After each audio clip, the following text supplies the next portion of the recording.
Hoops through life. Hoops through life. Welcome to another episode of Hoops Through Life, a podcast where we discuss the women's basketball collegiate recruiting process and transition from high school to college. I'm your host, Elsbeth Bierman. Today, our guest is Coach Alexa Tovella. Alexa is a former not one, not two, but three sport athlete at Barton College in North Carolina. From 2013 to 2015, she began her coaching career as a graduate assistant at Edgewood College. And between 2015 and 2019, Alexa was on staff at the University of Wisconsin-Platteville. From 2015 to 2018, serving as an assistant. And during the 2018-2019 season, she was the acting head coach.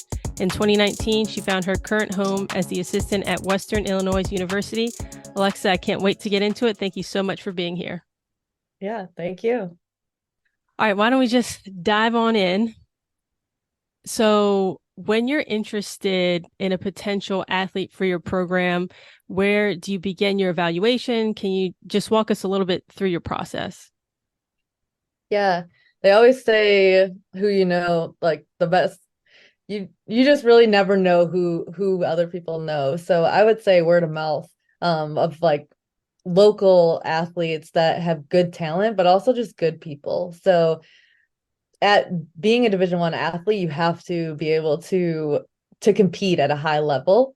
So it's different than when I was coaching at the Division III level, as those athletes are in it to really love the game. And yes, they are high competitive athletes at the Division III level as well.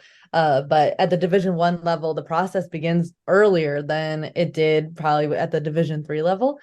With word of mouth, with just evaluating, going out to tournaments. AAU has become really big. July is a really big month for us for recruiting wise, just getting out there and getting to tournaments and really just evaluating players. And you may be watching somebody else and then see somebody else in that process, because as everyone knows, those tournaments are big and now they're getting bigger and bigger. Yeah. So many teams there, and there's just so many athletes and so much talent. So it's really just how you differentiate yourself from all that talent is super, super important as an athlete going in. And you could do the intangibles, all of that. If you're a high competing athlete, those intangibles are going to put you aside from that other athlete that may be the same skill set or maybe just a little bit better than you. So the process begins early for the Division I level of just evaluating, and people that we have that we want to keep our eye on is when we look at now. It's 2023 and now we'll get emails from like 2026 or whatever the case may be. So just putting them on your radar. No, we can't contact them, but just putting them on your radar. A lot of people have film now to look at, but really just putting people on your radar from the beginning and watching them through their own process and their own growth. Yeah, and I'm just waiting, going back to like AAU tournaments, I'm waiting for like a high rise to be built where it's like courts on every single level, like going up like 50 feet, because I feel like that's the direction that it's going.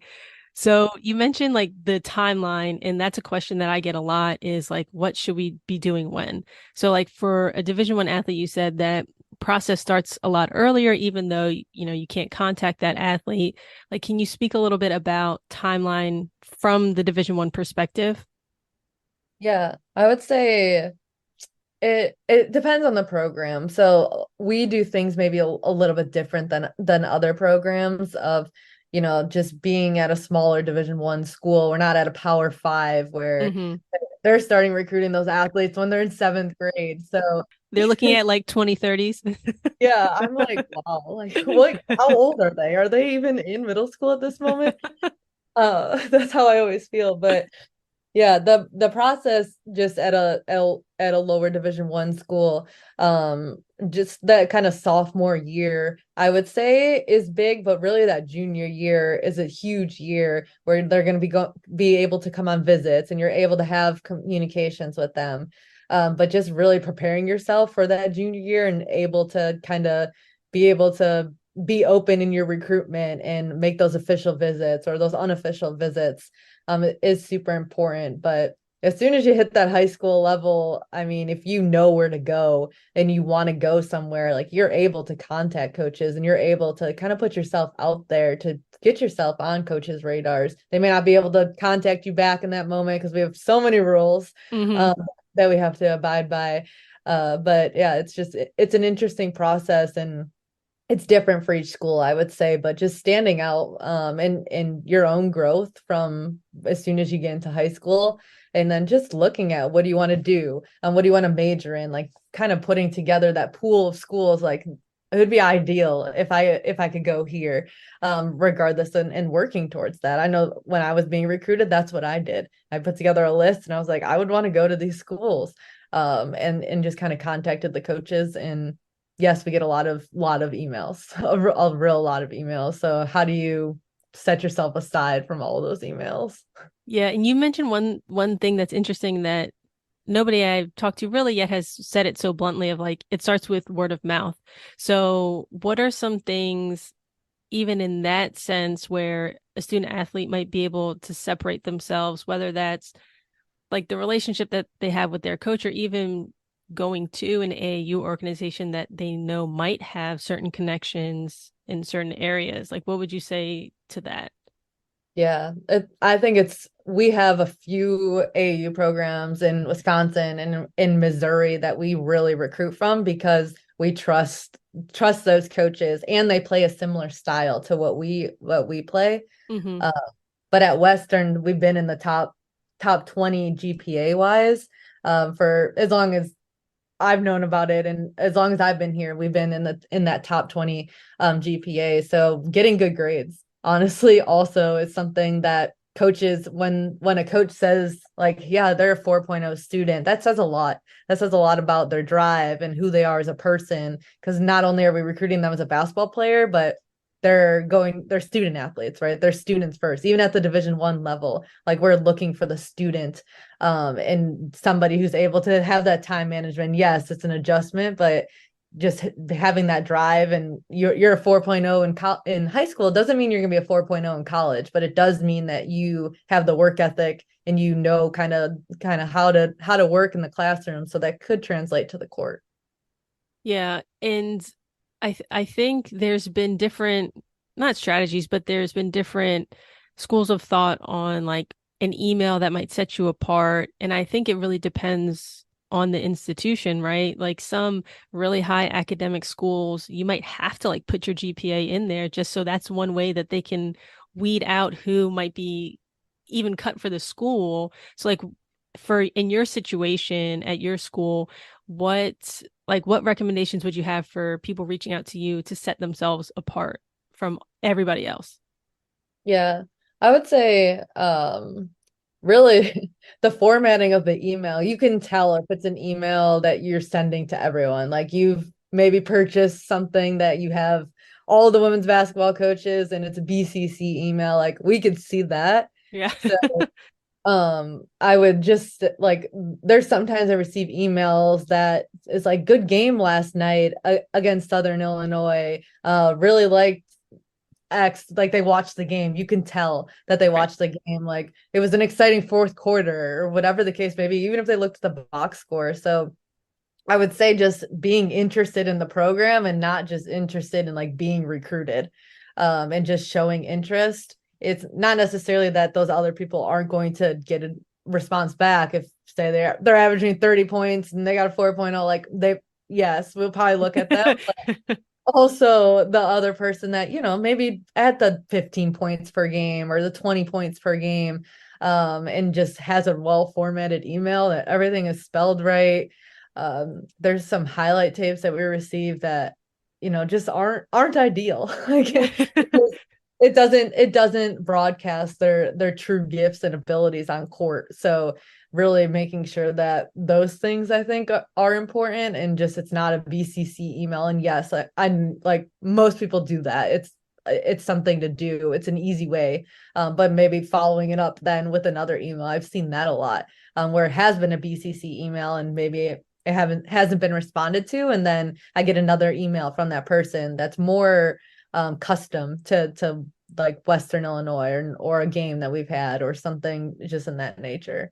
Yeah, because I think that's a really good point. I mean, in the recruiting process, student athletes, they want to feel special, right? Like they want to feel like they're getting reached out to. And I mean, coaches feel the same way. It's like, I don't want to feel like I'm one of 1,000 emails that you're sending. Like, I want to feel like you're reaching out to me because of something, right? So I think, yeah, just thinking through it that way too is very, very important. You mentioned highlight film, like not ideal versus ideal. Like, what would you say distinguishes like not ideal highlight film to ideal highlight film? Like we love full game tapes just because like a highlight tape, you can include a highlight tape, but a highlight tape isn't going to show like we know you're not shooting 100%. Yeah. Highlights are really highlighting obviously all your good things, but there's highlight tapes that are just like people maybe just be in the gym shooting free throws. Um, Oh, yeah, I wouldn't say that's like that's not something that like makes me want to watch the entire tape. Or if it's like a really long, like a 40-minute highlight tape, and it's like stuff like that, like skill work.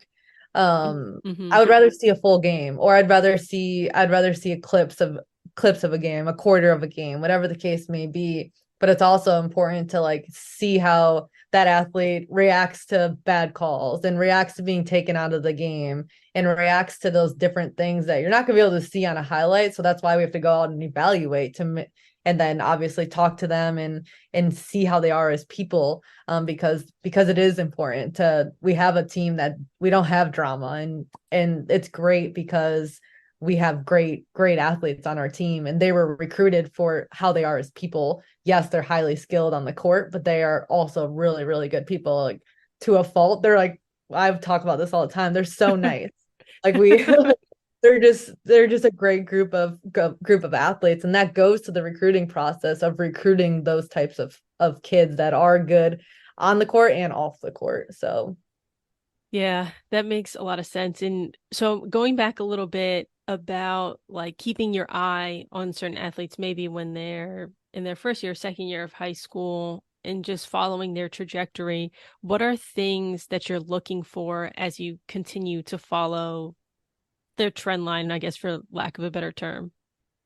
yeah, I would say just their successes as an athlete, kind of those end of the year attributes. Yes, they mean something, but it's not like the end all be all. Like if you don't get all first team all conference, doesn't mean we cross you off the list. Yeah. It doesn't those things, but like field goal percentage, free throw percentage, like those things we do look at.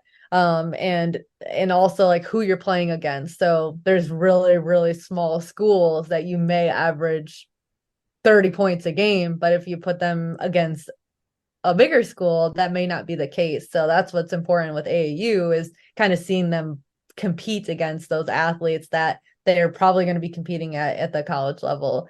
So I would just say those percentages, yes, they definitely matter at the end of the year. We do look at them and it's like, oh, they don't shoot three. We're looking for a 3-point shooter, and maybe they were 1 for 2 from the 3-point line. Like, oh yeah, they're shooting 50%, but they've only taken 2 3-pointers. So kind of depends what we're looking for. And like, yeah, if we thought they were a 3-point shooter and they weren't shooting threes, then just kind of evaluating it from there. Yeah. So you said something too that I think is worth repeating about like field goal percentage, because sometimes I think high school athletes might think it's about like points, not necessarily percentage. And it's like, yeah, you might average 20 points, but you're shooting 10%. So you're taking like 200 shots in a game, which would be ridiculous. But like that type of percentage, I think does matter. So I think it's about like the right shots and not just, you know, putting up a lot of shots to get a certain minimum or whatever it is. But yeah, what like do you if you're looking at an athlete and you're like, oh, we need a 3-point shooter, we thought this was going to be the one, and they're not, like you said, like that same example, are you communicating that to them, or like what does that look like? Yeah, we're pretty upfront in the recruiting process of where we see them kind of fitting in. So we won't recruit them if they don't kind of fit into the style that we're looking for. And it could be a high volume kid that is taking 20 shots a game. It could be that person that we're looking for, but it depends on kind of what we're looking for. But just communicating, and a lot of athletes, I really applaud them for when they do come in on their visits and like, where do you see me? Like, that's a great question to ask, because we may be on different pages with that. Maybe they want to come in and be a point guard, but that's not what we're actually, because in the high school level, they may be playing 1 through 5. Right. Like, that may be the case, especially like taller athletes, like they might be 1 through 5, which is fine at that level, but really we're a positionless team, so we don't like say, yeah, you're only a 3, you're 4, but just kind of seeing where they'd fit in our style of play, and if they will fit in with our style of play, is important.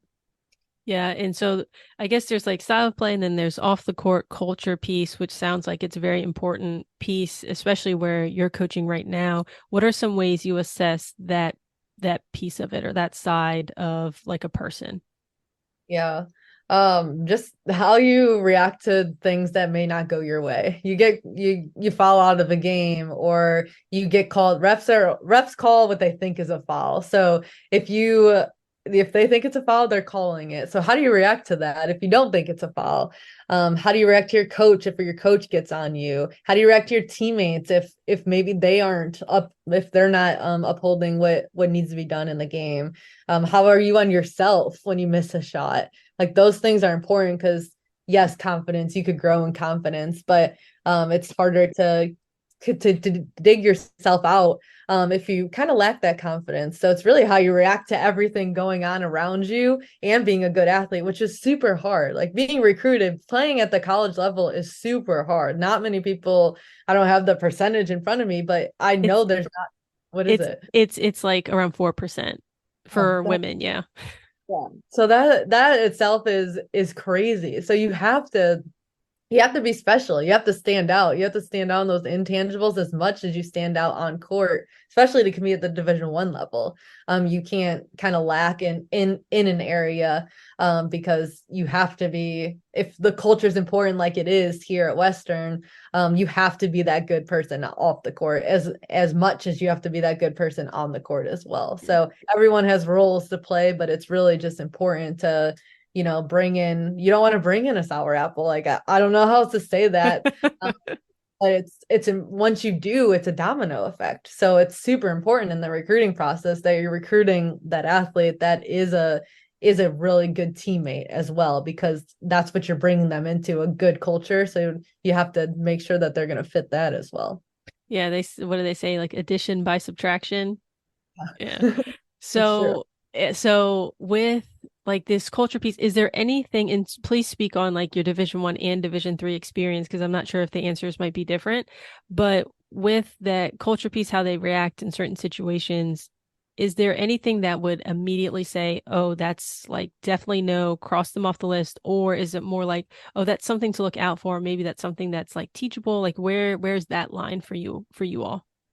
I mean, at both levels, so Division III and Division I, what was important was just when you cross somebody off the list, it's if they aren't a good teammate. So you're yelling at another teammate, like that's a non-negotiable. Yes, you could be frustrated, super competitive, but that never distinguishes you to be able to yell at somebody. When you're yelling at someone, it has everything to do with yourself and not with that person. So if you're yelling, or if a coach, if you can't take, it's different when a coach is sitting there like screaming at you. And yes, we could react in those situations, because I know there's coaches out there. Not every coach is going to, be perfect and have constructive criticism, but yelling back at a coach is definitely a non-negotiable of, yeah, that can't happen. And just kind of maybe yelling at a parent. I noticed that as well this season. There was really?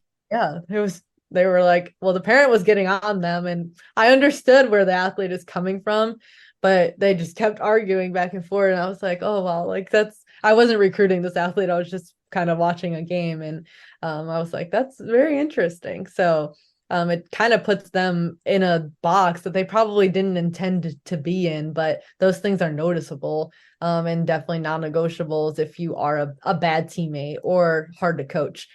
All coaches want somebody who's coachable and kind of can be coachable on your team. So just seeing them in the fit I think at the Division III, at any level, I know coaching at the Division III, coaching at Division I, playing at the Division II, all of those things seem to be pretty consistent in every level of non-negotiables. If you show up that way, you may get crossed off a list. You may not. There may be coaches out there that are like, oh, that's gritty.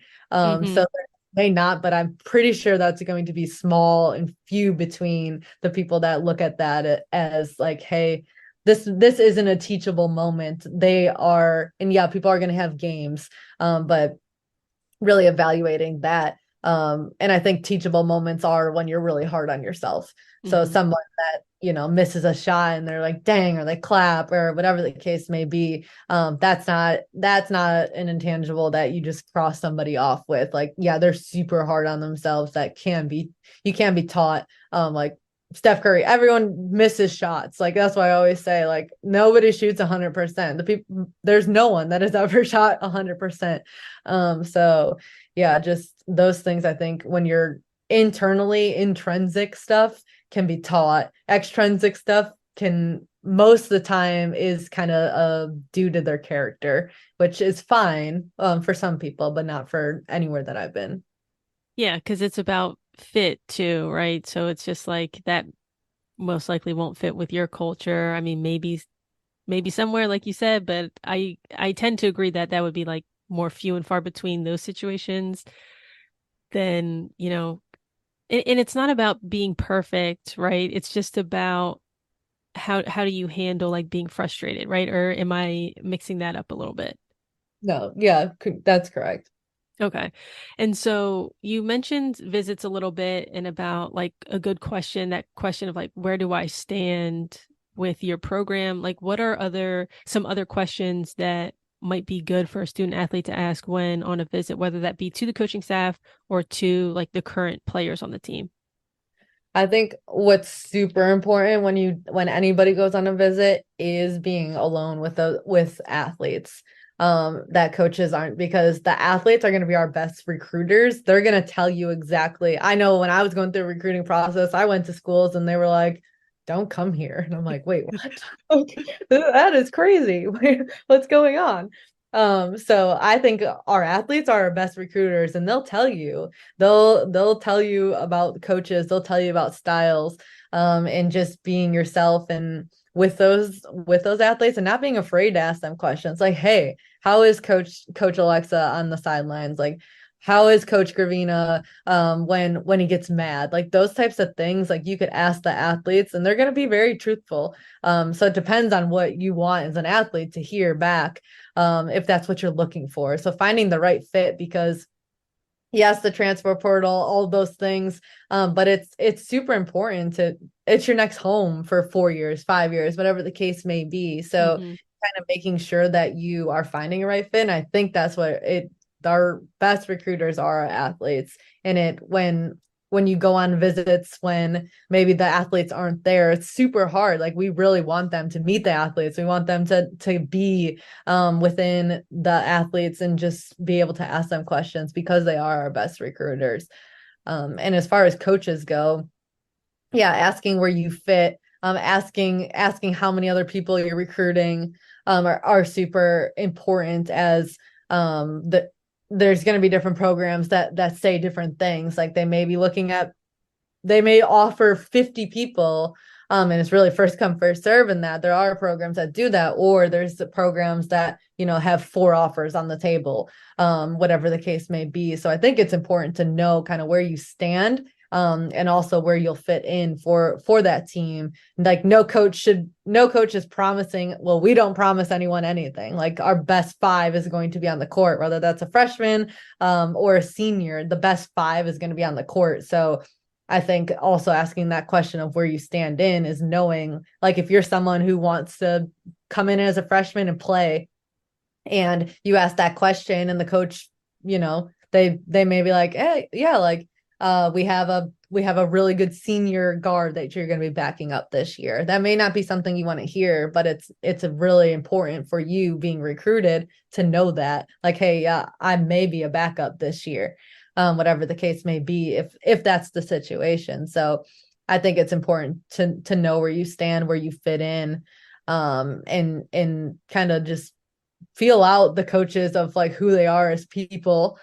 You'll get that, like, we walk around obviously campus with them and go on tours and just have conversations with them, and kind of be open with having conversations. It may be scary, it may be hard, but just knowing them as people also, like, that's how they are. As like, can you see yourself playing for that coach? Can you see yourself being put yourself in the shoes of those athletes and see what comes from that? Yeah. And what are some questions that athletes should be prepared to answer from the coaching staff or other people on campus? I would say really we ask a lot of like, hey, any questions, what questions come up for you? So really we ask a lot of like putting it back on them, and putting them kind of on the spot of like, where do you see yourself fitting in, or what do you think so far? What's important to you in a campus? What's important to you on a team? What are you looking for? So just knowing those and being able to answer those, and being like, the first question's like, what do you think so far? Like, after we walk around, like, what do you think so far? So if you can honestly answer like, everything is like, this is exactly how I pictured it. This is a small town, and yeah, this is great. Or it's like, oh wow, it's a lot smaller than I thought. Kind of just being able to know what you want going in. And yeah, you don't have to know exactly all of those things, but or like what you're majoring in. Like, you don't need to know that, especially if you're undecided. And I think it's really hard, like asking 16-year-olds, 17-year-olds, like, what do you want to do for the rest of your life? Like, Right. that's a hard question. So we don't, like, if you're undecided, it's not like, no, you have to major in something. We will never make anybody not major in something or major in something to kind of build off basketball, because academics is super important. So we'll never like be like, no, you can't do nursing because you're playing basketball. Like, that's the rest of their lives. The ball stops bouncing at some point. So being able to make that decision for yourself, I think, is important. Yeah, in recognizing that some schools do say, no, you can't do certain majors because they have classes at certain times, and just like that goes back to fit and what you want. Like, is that an okay sacrifice for you? If it is, then all right, cool. Like, that's might be the school for you, but if not, maybe it's time to reevaluate, the situation or what you're looking for. So in your experience, where do you see student athletes struggle the most in the recruiting process? I think putting a lot of pressure on yourself to make a decision. And I know there are programs out there that's like, hey, you have to make a decision by X date. We need to know if you're coming or not. So there is external pressure. I know that we don't do that, because it is important to find that best fit. But I think putting that pressure on yourself, or the fact of like letting somebody down, like when you call a coach and says like, hey coach, I've chosen a different school, that says a lot about that person as their character, to pick up the phone and say, hey, I've actually decided to go a different route, which is fine. Yes, it does. For us, like, we built a relationship with them and we've spent time, but it's not there's nothing, it's not, it's harder. You're putting it harder on yourself than it is for the coach. And yeah, we care a lot about that athlete. It is like a dagger when someone's like, oh, we're not going to come, but it's not a, like, we don't lose that much like sleep over it, as much as like I remember myself in the recruiting process of like having to call coaches and saying I'm not coming, and I didn't want to do it.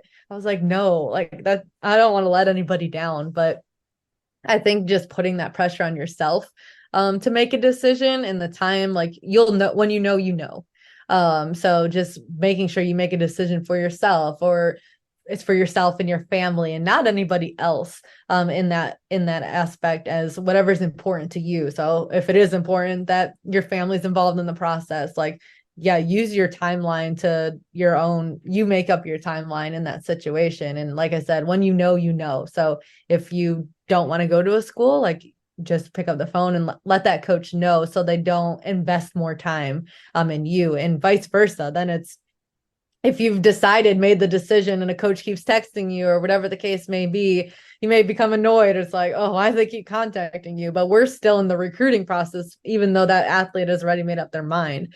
So yeah, I would just say just being the timeline and the pressure that athletes put on themselves is something that's really hard, where the people get tripped up. Yeah, I think that's a good point, because thinking about like, oh, you don't want to let somebody down, but realistically, you're saving them time and you're saving yourself time, especially when you just let them know, hey, I'm not interested. And then once that conversation's over, oh, it's like you'll feel so much better. It's like you've built something up in your head that isn't really real. But in the next thing I was going to ask is kind of a little bit, you spoke on this a little bit too, just there in that answer, but just how the process itself can be really overwhelming, like the pressure to perform at AAU tournaments, or the pressure to like coaches and parents to make a decision, or to like play better, whatever it is. Like, what, and your answer might be a little bit the same as you just gave, but what kind of advice can you give to student athletes who might be feeling that pressure when they're in the thick of it? Yeah, I mean, it's acknowledged that it's so much pressure, and to like go on visits, and to have a certain number of visits that you could go on, official and unofficial, like all of those things add up to so much pressure. But the more that you could just be yourself and trust yourself in the process, and if you end the game and you say, I gave it my all, I put my best foot forward, that's all that really matters. It doesn't matter if you had a terrible game, as long as you put your best foot forward in that. And maybe you are off that game and you're missing every shot. Okay, well, maybe you got the ball to someone who was hot, or maybe you were the best teammate ever that game. So just being able to not put that pressure on yourself, although it is a lot of pressure. And it's really hard to say, like just saying it out loud, like someone listening to it's like, yeah, I get what you're saying, but it's hard to just not put that pressure on yourself, because it is a lot of pressure. And it is like, these athletes are under 18 years old, and we're asking them to make a decision, and that's probably at that moment it's the biggest decision that they've made in their lives, is picking a school. And like you said, 4% of those athletes are making it on to the next level. So it's really, really small, a small percentage of like all that hard work and determination and those sweat, the blood, the tears, all of those things, super hard, for 4% of the people to make it on to the next level. So yeah, I think just being able to, at the end of the day, I put my best foot forward today, and that's all you could do in that. But the added pressure doesn't help anything, but it hurts the athlete, I think, in just adding that pressure, and external pressure, and maybe communicating that pressure if it's coming from your parents. Like your parents are they're your biggest cheerleaders. They're going to advocate for, even if they're not in that moment, if that, you finish.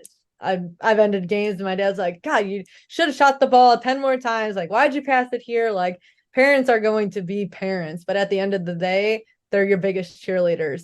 So looking at it that way, like those people that are your hardest critics and biggest critics, like they're also your biggest cheerleaders as well. But you really revert and remember those, like the critic things, instead of, hey, oh, they told me yesterday, like I had the best game ever, and I had 3 points, or whatever the case may be. So I think looking at it in a different lens. Yeah, I really like that recommendation of like, just do the best that you can actually do. And then the only thing I would add is like, maybe just control what you can control. Like, you can't control everything. Like you said, people miss shots, and that you might have a bad game, you might be off. And so that leads me into this other thought of, for you all, like, I know evaluating that evaluation process is really important. How many times would you say you want to see a kid before you kind of make a judgment on if they might fit from a basketball standpoint to your program? Yeah. Um, I think it varies per, like I talked about, as far as like having trust in coaches as well. So if a coach tells you to come watch an athlete, and we come watch them, we're like, oh, they're really good. And then you follow, like when we have somebody on our list, we're going to try to go to every single game that they have during that event. Also, and maybe another evaluation period that we'll go check them out. But I think it really depends on where they came from. If it was just like you're walking by and saw a really good athlete and just like marking them down to watch and to follow. But I would say as far as events like starting their junior year, you'll probably watch them at two events per each of their years. And yeah, all of those games we do mark like, yeah, they're playing on court 100 at 1 o'clock, court 50 at 3 o'clock, and kind of fitting in a schedule. It's a really fun puzzle to make as a coach, honestly, writing them all out like, hey, we got this person here, and then just sending coaches in the right direction. Or we may have a coach watching them first half and then flipping over to another game second half, and then flipping. It's just like this fun puzzle. So it is important to have that done in advance, so you're able to utilize these events that there are so many athletes at. And then in the high school, like supporting them as needed. But really just a few games in high school, especially at the Division I level. At the Division III level, I felt like I was at a high school game every single night, because it's a little bit different as far as recruiting goes. And that's all I did was go to high school games. I really love popcorn, so that I was I'm like, do they have good popcorn there? So yeah, just it was different at the Division III level. The amount of high school games that I attended at the Division III level versus the Division I level it's a dramatic difference. Yeah, I just had a thought, but it just left me. Oh, I think that goes back to also like the pressure that we just talked about, and just knowing that you're most likely going to be seen at more than one event. So it's like it's not you don't have like one shot in 5 minutes or whatever. And yeah, maybe if somebody's just walking by and you have a few couple turnovers, they might just start walking in the other direction. But I don't know if that's really gonna make or break, especially schools that are actually interested in you and they want to get a good idea of like what you have to offer. And so like the difference between Division I and Division III, I'm glad that you mentioned that, because like what do you recommend for athletes to do to kind of make the most out of that like summer season? So is it like going to all the big AU tournaments? Is it maybe selecting a few? Like how would you balance that from your perspective? And you can break it down if it's two different answers from like your experience at different levels, but what's your recommendation with that? Yeah, I mean, if you are good, you're gonna be seen. But those big events are super, like all the coaches are there. So that's the Nike Showcase that's in Chicago every single year, for example. Like there's probably not a school that's not there. I mean, there probably is, but there's everybody's there. So I would say choosing the right team, but a balance of a team that's also going to, like, there are teams that, they don't practice and they just kind of go to events. So it's kind of what you're looking to get out of it. Do you want to get better in the process as well?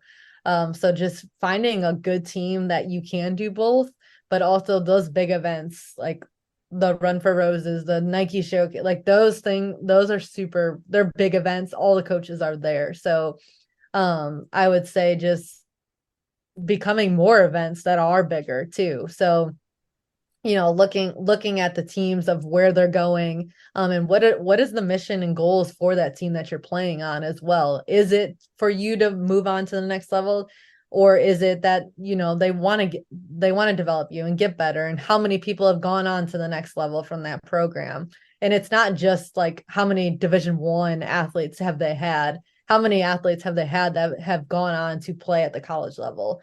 And they may have just been recruited high school wise, but it'll say a lot about the program, of their exposure. If that's what you're wanting to get out of that AAU season is exposure, you got to be in the right events to get that exposed, just on the radar for coaches, because all the coaches are there. We have, like, you have to recruit. Well, you have like that's part of our job. So all the coaches are going to be at those big events, but also there are small events that are.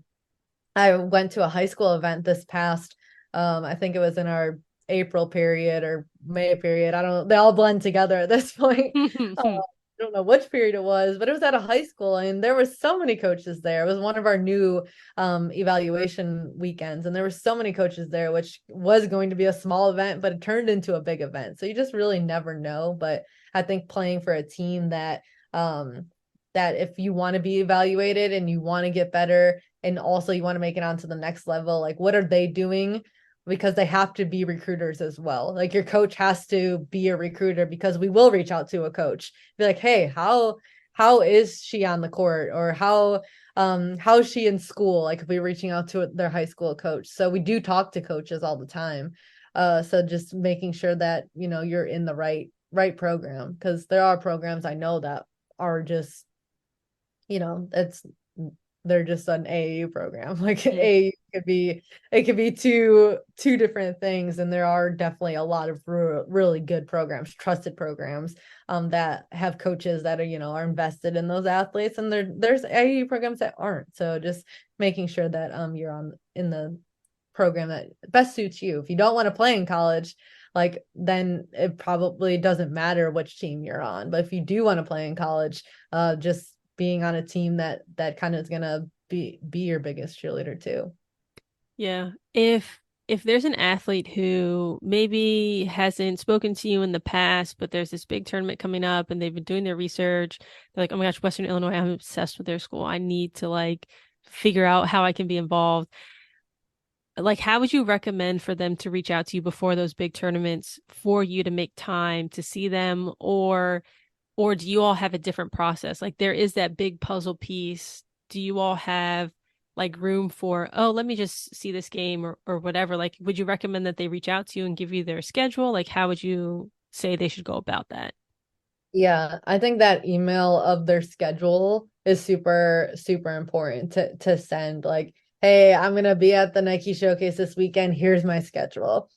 And that's important because you may not have them on your radar, but you may be watching a game and you're like, wow, that name sounds so familiar. Like I don't know how many times I type in my email names that I'm like, where have I seen this name? Or you're on Twitter looking like, is this person committed? Like what's going on here? And I know there's a lot of different philosophies of putting all that on Twitter, but it's really just seeing kind of, yeah, they did. Hey, they've reached out to us before. Like she's really good. So, you know, let's follow her. Let's see if this is somebody we want to recruit. So the different tiers of recruits, they may be on that third tier for us. It may not be someone that we went into the event like looking at, but that we found at the event, whether that's playing against, because I mean, we're looking at the 17U, 16U, those games, like they're going to be playing against probably another really good somebody in competition that you can put on your radar. And they may be on your third tier of like, hey, we just need to follow them. We need to put them on our radar. Yeah, that makes a lot of sense. And so let's move a little bit towards like the transition from high school to college. And I know that process can be stressful as well. It sounds like a lot of stress is in this process, but that could be pretty stressful as well. What are some like proactive strategies that you can recommend for athletes to excel on the court and off the court? Yeah, I think that transition is tough. It's yeah, you're right. Like when you talk about the stress, it's like, but it's so worth it. Like just looking back and being on a college teams and 3 teams or 4 teams, however many teams I've been on, it was a lot. It was the best decision I made. So just being part of something bigger than yourself, but yeah, there's a lot of grit that goes into that. It's harder when you get to college, that transition of like now you're on your own and you may have 2 classes for 2 hours and then you have practice at the end of the day. So I think time management is the biggest thing, because like if I think back to my experience and I relate to the athletes now, it's like, oh wow, I have 5 hours to practice. I'm gonna, you know, binge Netflix or lay down, take a nap, whatever the case may be, and then all of a sudden you're up all night doing your homework. So I think the time management piece however you could get things done in a timely fashion so you're able to relax and enjoy your college life, because those are 4, 5 years, I guess 6, 7, people are in school for a lot longer now, but years that you won't get back. So being able to balance, I think, being a college athlete and also like academics and a social life is important. Like you'll never get those years back. So time management, I would say, is definitely something. And schools have so many resources that are like untapped and there's tutors, there's writing centers, there's all of those things that could help you with the transition, that I think we need to do a better job utilizing those things. Like we have a 24/7 tutoring online program at Western, and like when we're on the road, like utilizing those types of things that is hard for especially a freshman. Like right now it's like it's almost midterm, which is crazy, time flies, but you know, they've gone through school for the last couple months, and they've learned a lot, probably more about themselves than they have in a book at this moment of just figuring out how to work it out. So time management and utilizing, like schools have academic coaches, like they have somebody on staff that's in charge of academics, and some schools have study halls and those types of things, like utilizing those and embracing those, because they're there to help you with the transition, instead of like, oh, this is something I have to do. No, it's something you get to do, is have these resources, and you actually are above all the regular student body, because you have resources, you have a built-in family, you have maybe a teammate that has taken that professor or they've been in that course. So just utilizing that 4% that make it, utilizing that, because it is more than just like being on a team and having a number and having the last name on your jersey. It's having that built-in family that helps you excel in the classroom and off the classroom. Yeah, I think, I mean, universities just have so many resources. I feel like it's like, and this is going to sound silly, but it's like the library. Like I feel like I've in recent couple years have really embraced like public libraries, and they have so many resources that you could just use, and it's all like for free. So it's like a nice little system that they have, because at the end of the day, universities want you to graduate and do well. So they're going to supply you what you need to do that. So yeah, all of those are excellent points. So we're wrapping up like towards the end here, and there's last couple questions that I ask everybody who comes on. So let's just get into those. What book or podcast would you recommend every incoming first year read or listen to before their first season begins, and why? Yeah, I thought about this a lot. As like, you know, we just started the year. I guess we're halfway through this year. But this book, I don't know if you know, if you don't know this book. Plug for Marquis.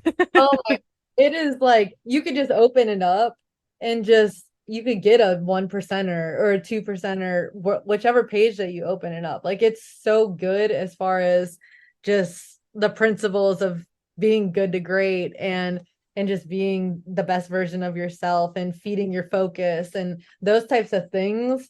I wish every athlete read this book. So I don't know if we've said it, because I can see it because we're on video, but what can you say the title? Yeah. Champions Creed. Champions Creed by Marquis Freeman. And yeah, it's a huge, just a huge enhancement of just being a better person on and off the court. Yeah, like she had such a successful playing career and played professionally, and is now just doing so much in the world in the professional setting, and just using her 1%ers is, I think everyone should read it, not even just going into your freshman year, like starting your new year off with that, just opening up a page and being able to read just a quote it's a really good book. So I recommend this book. Yeah, and she's killing it. I think she has a new Huddle series out too now about just women in sports. So I'll plug that for her too. Check that one out as well. And all right, so let's move on to the next question. What is something about the recruiting process or transition to college that you believe that other coaches might disagree with? It's a really good question. disagree with. I think some coaches may disagree that them being on a team is a job, right? But I think some coaches may disagree with me of, treating the athletes like it's a job versus what it actually is. So like there's so many rules that I hear of that coaches, you know, taking away the phone on bus trips and like different things that, a lot of people have different philosophies of. But I think just treating the athlete like they're student athletes.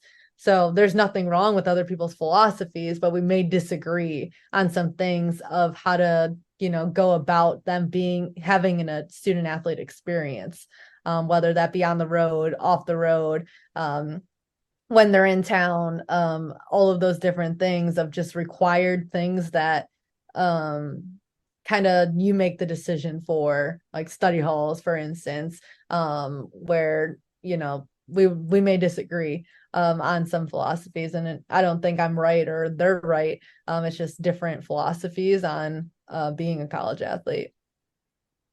Yeah, that makes a lot of sense. And so, last but not least, any final words of wisdom?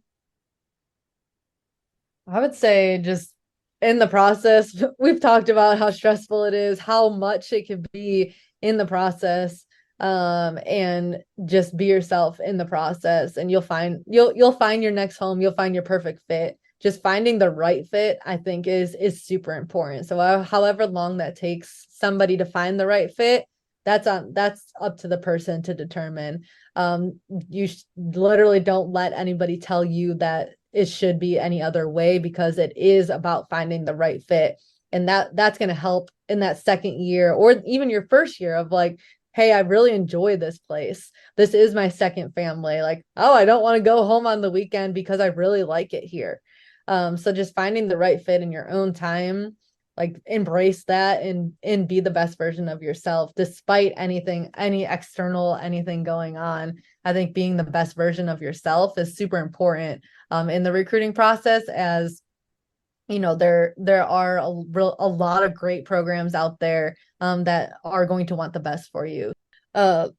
Comparison is a thief of all joy. So don't compare yourself to the teammate that may have the 10 different Division I offers, and you want to play at the Division III level. Everyone's in their own path. So embracing that path, and don't compare yourself to your other teammates or people that or your parents or whatever the external things that you can put pressure on yourself. Don't compare yourself to them.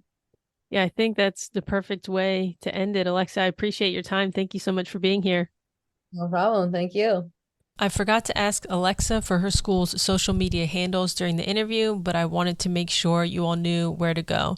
So if you want to see what the Western Illinois women's basketball team is up to, go ahead and follow them on Instagram or X at WIUWBB. That's WIUWBB on both Instagram and X. Thank you all so much for listening. If you are looking for more specific recruiting advice based on your recruiting situation, head over to hoopsthroughlife.com today to check out our resources and schedule your free 30-minute strategy session with me. We will assess where you are currently in your recruitment process, where you're aiming to be, and we'll lay out the roadmap to get you there. Again, that's hoopsthroughlife.com, HOOPSTHROUGHLIFE.com. And if you have any questions, you can also email us at l@hoopsthroughlife.com. That's EL@hoopsthroughlife.com. I look forward to meeting with you soon.